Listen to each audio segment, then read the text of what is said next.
Good morning, everyone. It's great to see you all here. I'd like to start by thanking Scott Pantel and his crew for organizing this week's events and for giving us all an excuse to gather. Today, we've assembled a panel of active venture investors from across the globe, Tel Aviv, Silicon Valley, Paris, and Boston, to engage in a lively and open discussion about the current state of medtech and healthcare investment. We'll touch on unmet needs, markets and their dynamics, investment strategies, portfolio companies, and the teams that drive them. I am Ryan McGuinness, Commercial General Manager at Triple Ring Technologies. Triple Ring is the co-development company. We stand shoulder to shoulder with innovators and entrepreneurs to solve hard problems, build breakthrough devices, and launch companies. Our headquarters are in Silicon Valley. We also have offices in Boston, Copenhagen, and Toronto. Triple Ring is a large group of doers with deep experience in designing and developing complex devices for healthcare, medical device, and life sciences markets. So we're going to begin our session, thank you very much, sure, with brief introductions from each of our panelists, starting with Irit. Thank you. Down the end. So, Irit Yaniv, I am the CEO of Almeda Venture. I'll speak about Almeda later on. Just 2 words about myself. I'm a physician, many years in the operational side of medtech companies, and for the last 10 years on the investment side. Yeah. Andy, please. Sure, yeah, I'll dive in. So, my own background, kind of mix of business and engineering. Did the biodesign fellowship, if you're familiar with that, at Stanford University, and that's where I got to know most of the team that I'm working with now at Sonder. So we raised a fund, $100 million fund, early stage medtech. Can talk a little bit more about what early stage and medtech means to us. Yeah, nice. But yeah, team of 5 partners. I think 2 of them have already had some decent airtime in Jay Watkins and Fred Mall. So those are probably our headliners. Great, yeah. And Lukas, please.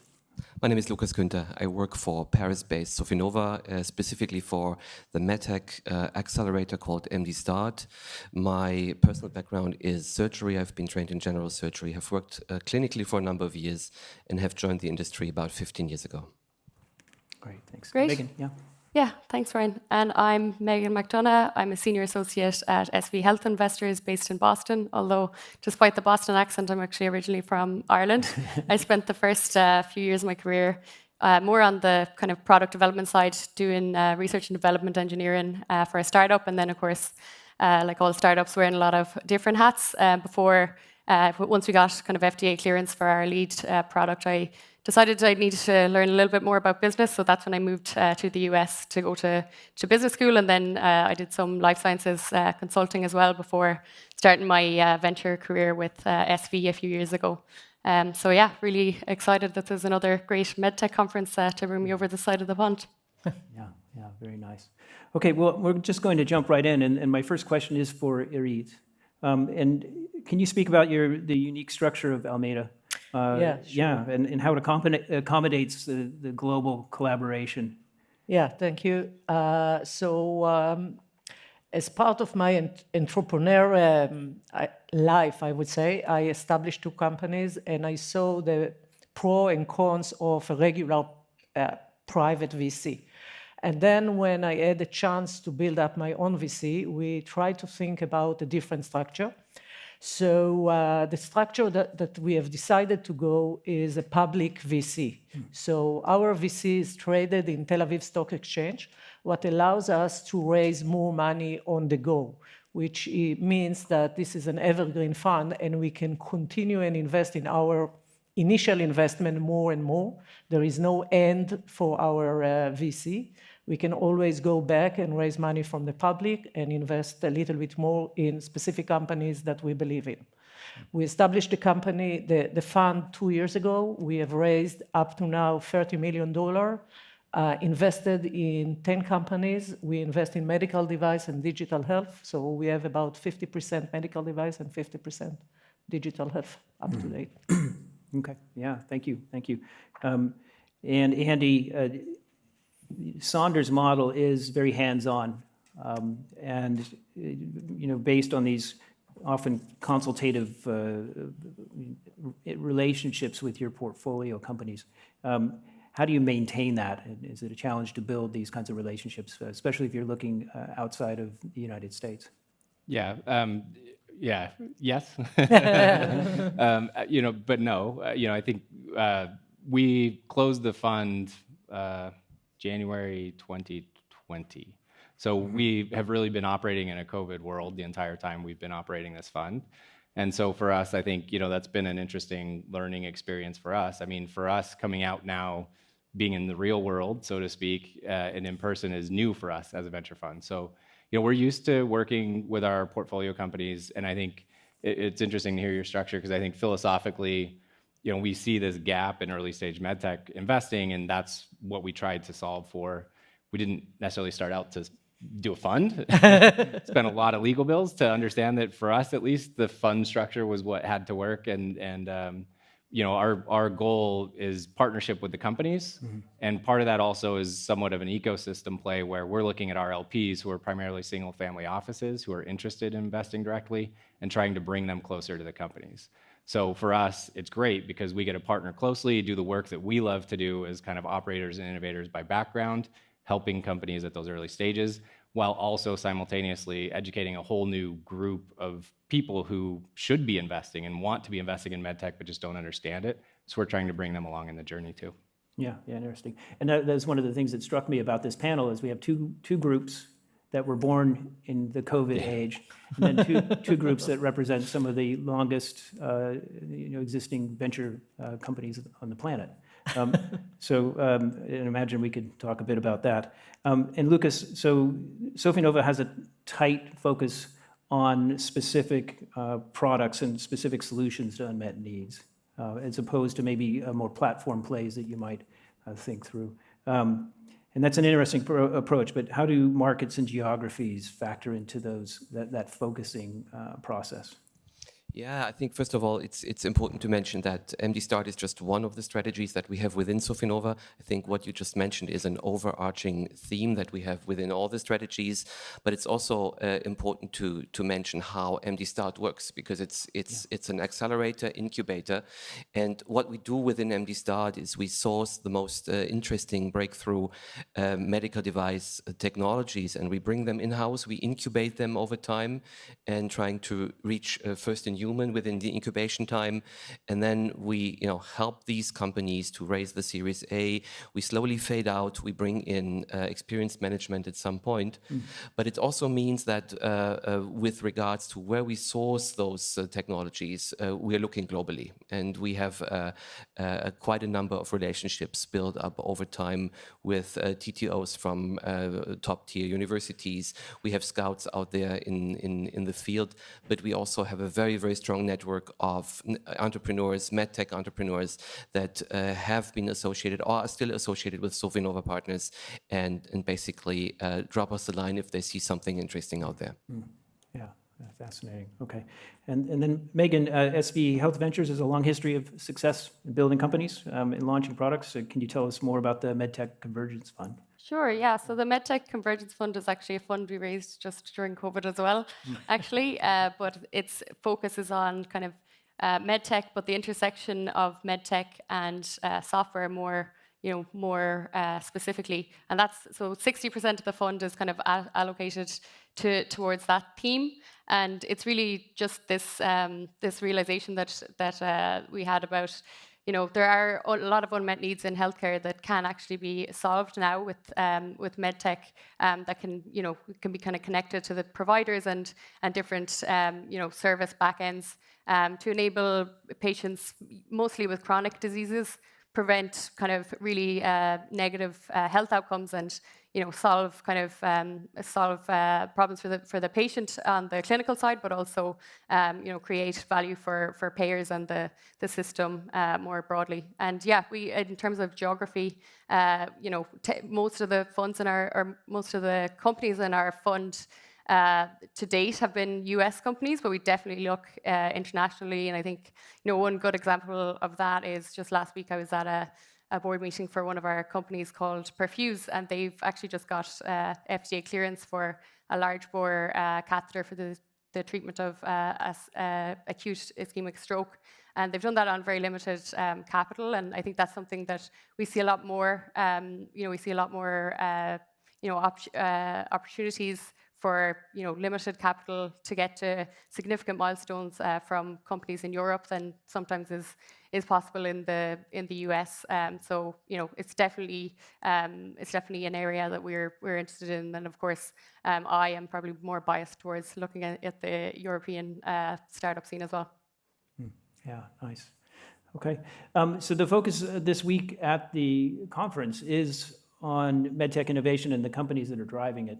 Our audience, there are in the audience are some of the world's most promising startups and early stage companies, and many of the professionals who are here to help them on their journeys to market.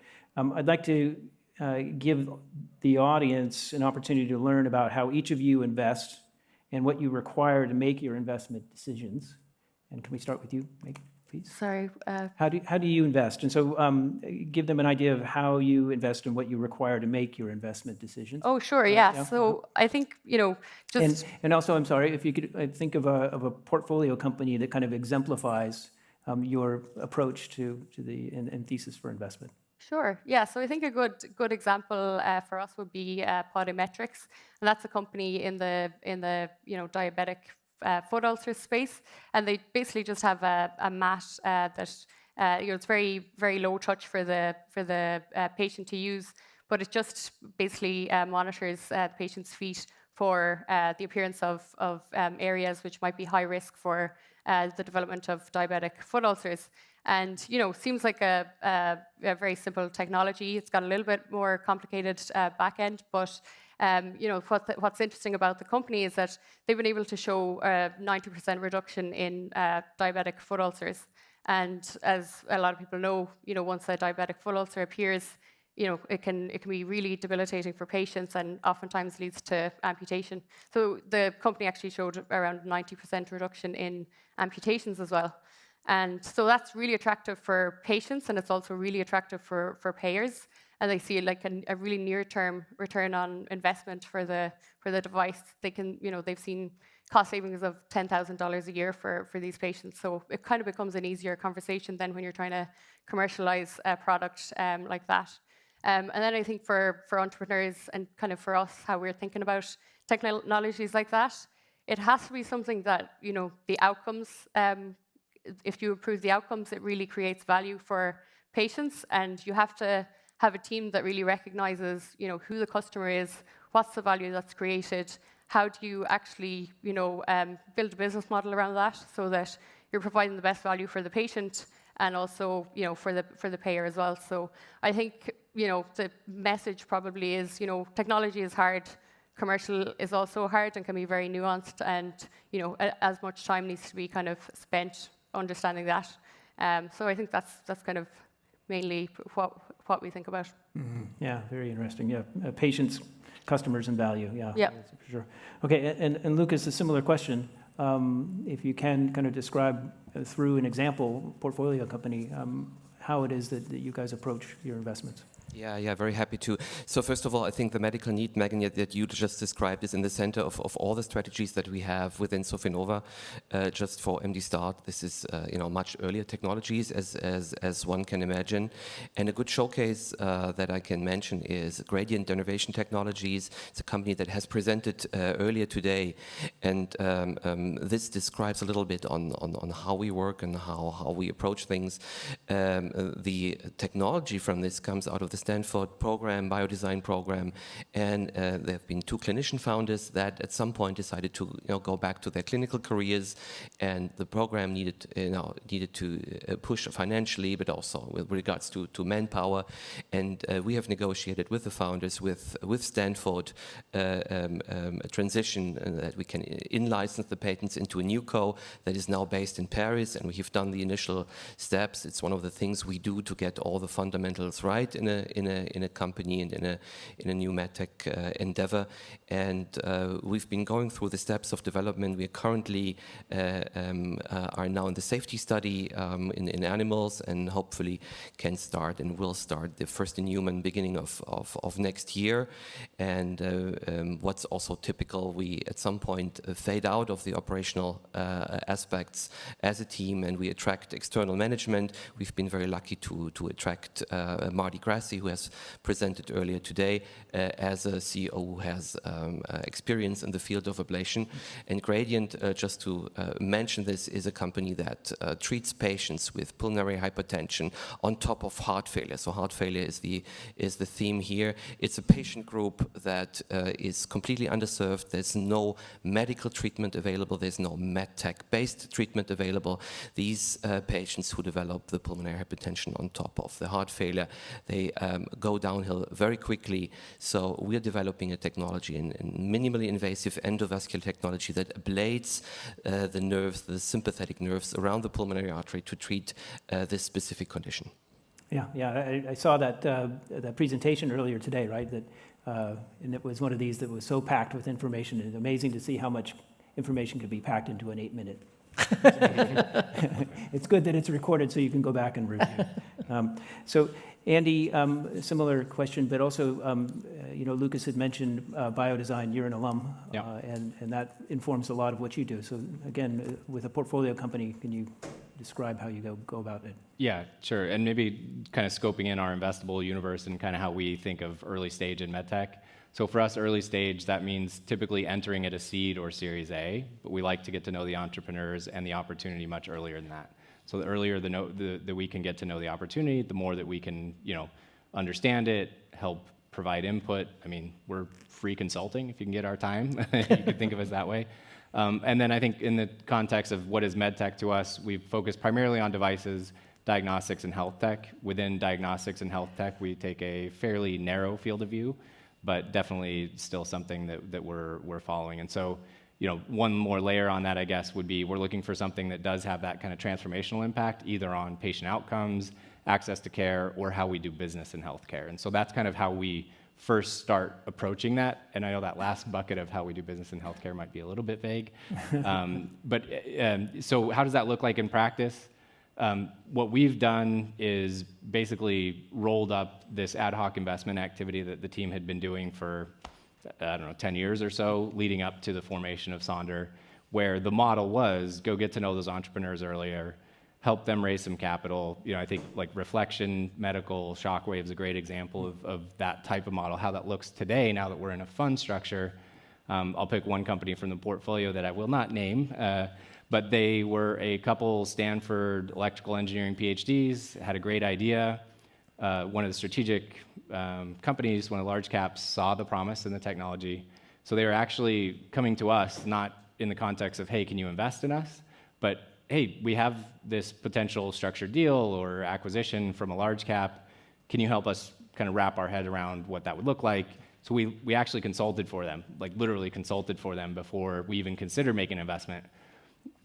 End of the day, the deal didn't happen, and we got to know the opportunity, and we loved it.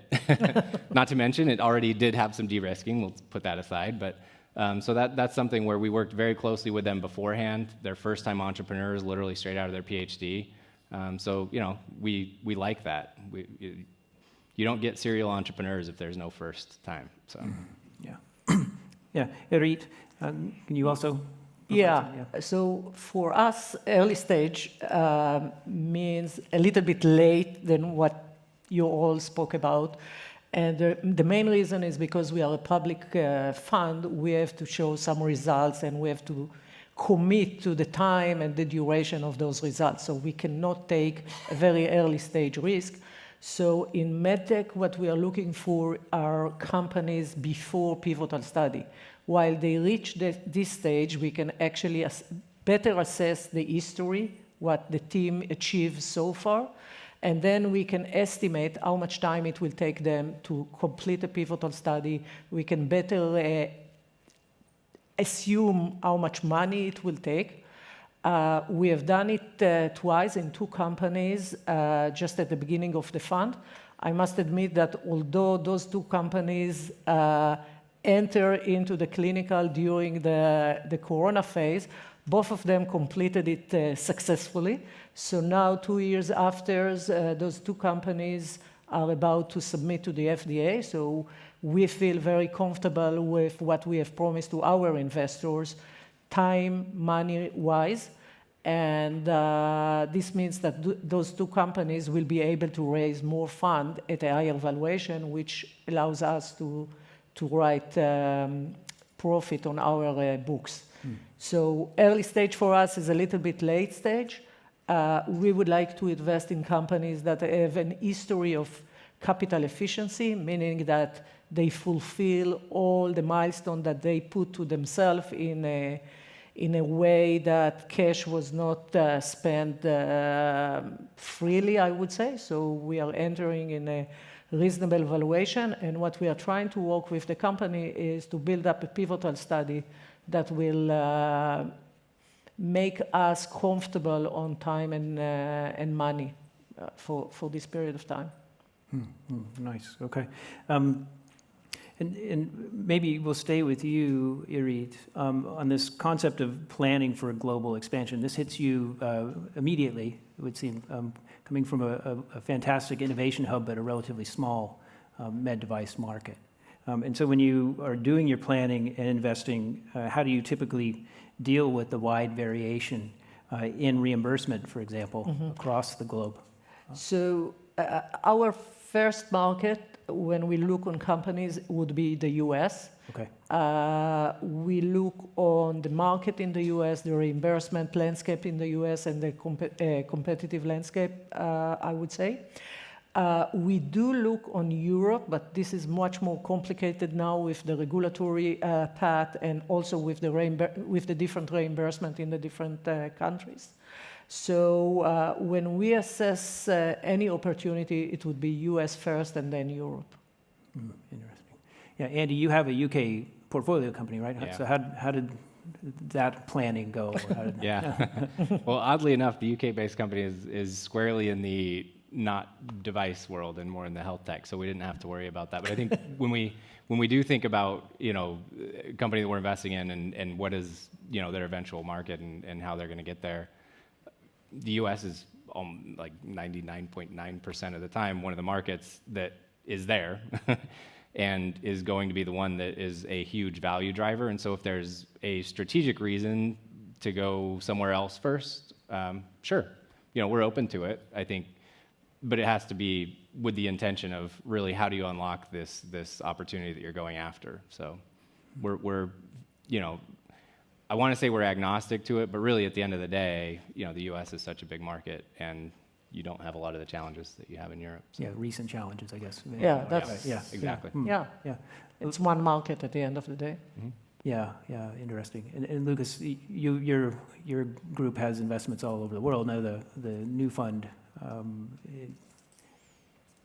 could you describe some of the Yeah, I don't want to processes? repeat what's been said. I think I can completely confirm what Andy and Irit have been saying. So for us, it's the US is the market we look at first because it's the biggest coherent market that is out there at the moment, with all the insecurity that we had in the last couple of years with Europe, and it's specifically about regulatory questions. We have within our group we have gained significant experience to deal with the FDA, to de-risk the plans, and we've been able to initiate good conversations within each and every case. So we feel that the strategy and the development strategy within the regulatory framework is much more to be calculated from that point of view. So that's why I think US is the first case, unless, as Andy said, there's a strategic reason to go somewhere else. Oh, well, yeah. Megan, do you have anything to add to that? Or it is remarkable to me. I mean, is the advice to the entrepreneurs, find indications that will initially play well in the US, that's the best strategy today. Yeah, I think I'd echo everything that's been said, but also I think for the types of companies that we most frequently look at, so kind of connected devices that are trying to take cost and expensive procedures out of the system, I think it's actually easier as well to show a benefit in the US, where traditionally, things have been fee for service, and now you're seeing a switch over to kind of more value-based care for certain payers. And so, there's huge value to be had on a per patient basis that you just don't see to the same extent in other markets. And often the US market alone is enough for the company to be successful without necessarily thinking about expanding beyond that. Okay, interesting. And then just kind of changing up here, and I want to open this question to the panel, so jump in whoever wants to start. But we've decided to base our operations in Europe in Copenhagen, Denmark. And as we run around the region, the Nordics, southern Sweden, Denmark, we've found that the valuations on the companies in those regions are very attractive. And in fact, in the case of Denmark, almost maps directly to the exchange rate, to the US dollar. And so there are fantastic companies in these regions that are a bargain compared to what we're paying for in Silicon Valley and Boston and around North America. So can you guys jump in on that and think how do you balance valuations which ran up through COVID pretty excessively in the States, are coming down a bit, but how does that play into your decision making? I'll bite on this one just for a little bit. I think one thing, and I'm thinking of the UK-based health tech company that we're invested in. Cost of labor for programmers, software engineers compared to the Bay Area is, it's night and day difference. Mm-hmm. So that's not necessarily thinking directly, okay, what's the relative value of the underlying business, but when you think of what are the size of the raises, what is the capital efficiency with which you can go forward, I think it's definitely a consideration, and in some ways you can kind of back solve that into some valuations. Whether that's right or wrong is another question, but it's true. I think there is a discount for being in Europe on the valuation side, but I don't know. It's not right.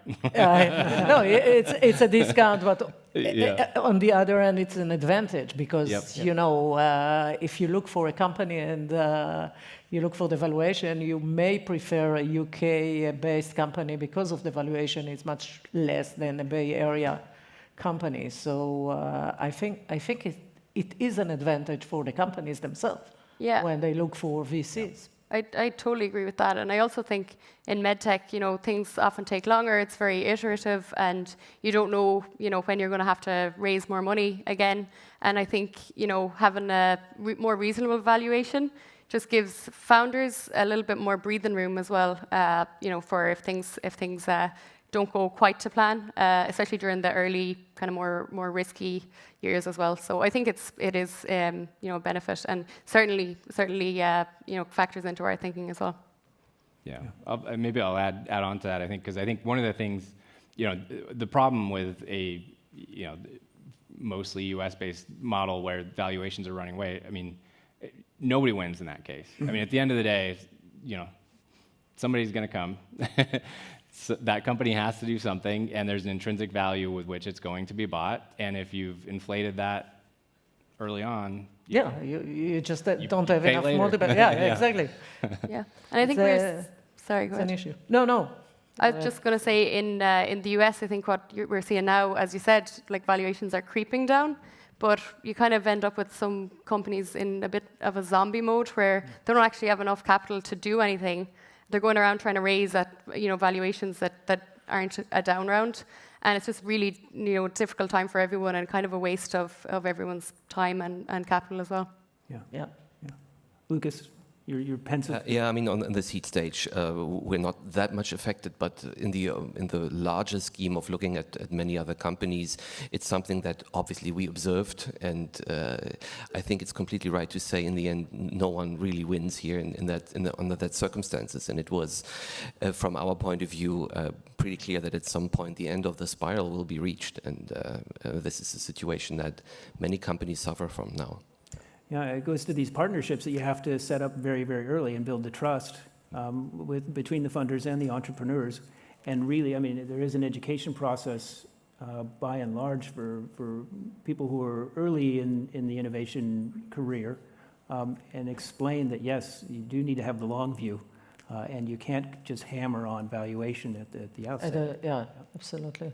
I think it is really important for entrepreneurs to understand, I would say, the valuation trail in such a way that they will make, at the end of the day, they will make money for the first investor as much as to the last investor. Otherwise, the last investor will take everything. So. Yeah, which is something that has happened, and I'll come back to maybe one of the reasons why I think it's really not great for the industry as a whole, and especially medtech innovation. We've literally gone to meetings with LPs where they say, well, we're raising our own funds, right? I mean, we have people that we have to go ask money for, and they're saying, well, why should we invest in you when you're doing early stage medtech when all the late stage investors are telling me they can just wipe you out and get your companies for cheap? And we're just like, no, that's not right. That's not right. I mean, it's a continuum, and I think from an ecosystem perspective, we all benefit from really kind of thinking about how valuations should be. Yes, that long view. Okay, so we're backing up against the lunch hour, but there are a few minutes for questions from the audience, and I would love to take questions if anyone has them. Do we have a mic that we can pass around? Anyone with a question? Oh, right here, please. I'm curious to ask mainly for the US-based investors, so Andy, for example. How do you view an investment, say, from continental Europe? Because, of the legal, I remember back in the days, like the US VC were very much not looking at something outside US. So how do you really view that? Or other US VC? Yeah, well, I'll take a bite just because I still have some battle scars from this. But yeah, I mean, it's friction, right? I mean, corporate structures are a little nuanced differently. I guess luckily or not, our only international investment today is in another English-speaking country, so we haven't had to deal with that. I mean, legal costs go through the roof. So it adds friction, but I think from our perspective, if it's a big enough opportunity, forget it. Like the legal costs are just something that you have to deal with, and you do it. So. Yeah, I'd agree with that. I think it's it's a cost of doing business, but I think the right team, the right technology is much more important than something like that. So yeah, we're definitely open to companies in mainland Europe as well. Yeah. Other questions? Okay, please. Yeah. Just to build on that question, I'd be curious to know if there are any advice in terms of things that people have done right or wrong. If you're an American, a U.S. company trying to go to a European investor, or vice versa, where you have is there any kind of, it's not the same and it comes out in maybe a good or a bad way? Yeah, so I think one thing probably is, sometimes is lacking in very early stage companies in Europe is a nuanced understanding of the US kind of payer structure and how that, how that can impact your eventual value of your company. The technology might be better than something in the US, but if you don't understand exactly how it fits in, exactly who the right payer to go after is, and exactly what the market then that you're truly targeting is, then you're leaving a lot of value on the table. So I think for European entrepreneurs, it's really, really important to try and understand the US market landscape if that's kind of where you're looking. Anyone else want to have any ideas or thoughts on that? We have another question, so. No, it's not a question. All right.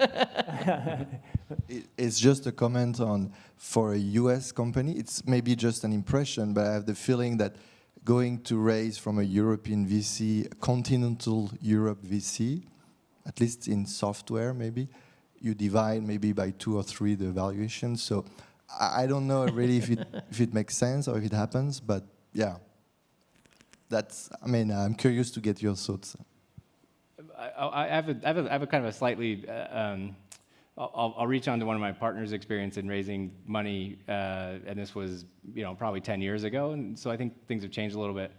But early stage medtech funding is difficult. I mean, you're all entrepreneurs. You all know it's not easy, and so the scarcity of capital makes it difficult. And so I think valuations are certainly a part of the equation. But at the end of the day, if you have something transformational and you're trying to get it out there, like find a way to fund it.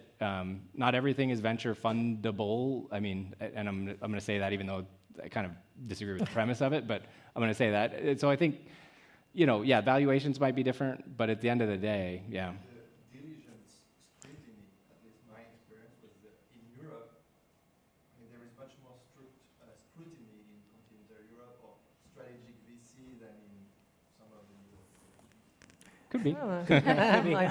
Yeah, I don't know. I'll say we're fairly informed. Yeah. Well, we'll have to leave it there, and thanks everybody so much. I think, as Andy just mentioned, and all of us have, it's not easy to fund and build a medtech company, but there are good people who are very motivated to help out, and it's these partnerships and a view on the long haul that are most important. And so thank you very much, everyone, for this panel, and thanks to the audience.